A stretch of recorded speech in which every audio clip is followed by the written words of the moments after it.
यदा यदा हि धर्मस्य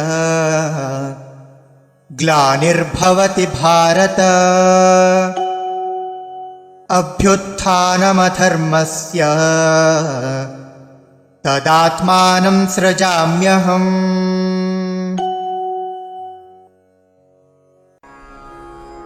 यदा यदा हि धर्मस्य ग्लानिः भवति भारत अभ्युत्थानम् अधर्मस्य तदा आत्मानं सृजामि अहम्।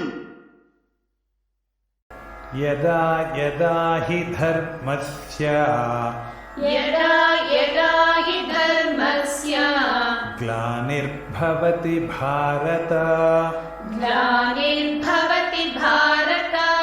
अभ्युत्थानमधर्मस्य तदात्मानं सृजाम्यहम्। यदा यदा हि धर्मस्य ग्लानिर्भवति भारत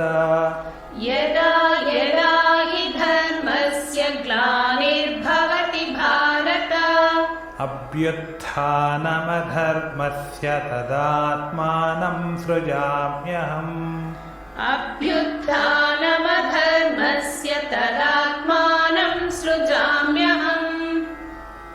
यदा यदा हि धर्मस्य ग्लानिर्भवति भारत अभ्युत्थानमधर्मस्य तदात्मानं सृजाम्यहम्।